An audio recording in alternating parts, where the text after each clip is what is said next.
Okay, I'm so sorry. I have to freaking spoil this book. I have to. Fairytale? Who the frick told me to read that book? Who the hell told me to read that book? I only got up to, I think like chapter 7. You know why? It was just outrageous, the things that were happening in this book. First of all, there's this girl, right? Forgot her freaking name. Let me go look that up real quick. There's this girl named Darcy, and both of her parents died. She's an orphan. She lives in an orphanage, right?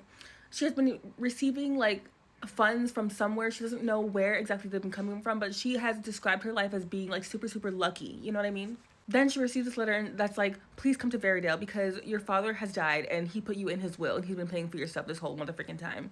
And she's like, what? I didn't even know that I had a father. I didn't even know he was alive. You know what I mean? And so then she goes to Fairdale on the train. She takes a train to Fairdale because she has to be there for the reading of the will. She takes a train to Fairdale, right? And then as soon as she freaking steps off the train to Fairdale, she gets... as soon as she steps off the train, when she gets to Fairdale, she gets pushed down, spit on, and they steal her freaking luggage.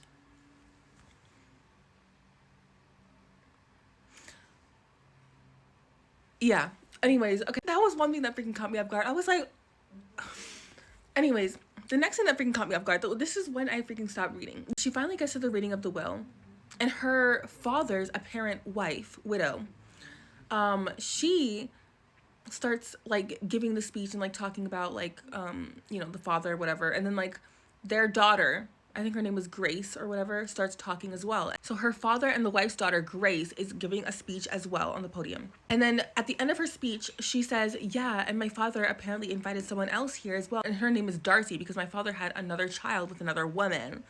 And how about you say a few words since my father's going to be funding your life from now on? I was like, you itch. Sorry, I can't say the B. I can't say the B. So then Darcy goes up on the podium and then she starts speaking about her father and she's like, yeah, I don't even know why I'm here. What good things can I even say about a father who was absent? Like he wasn't even here for like most of my life. I didn't even know he was around. I didn't even know that he was alive. And I didn't even know what was going on this whole time with you. So what good things do I have to say to you? And she starts getting heated in this freaking speech that she's talking about her father, right? So then she's like standing on the podium. She's standing like on a podium, right?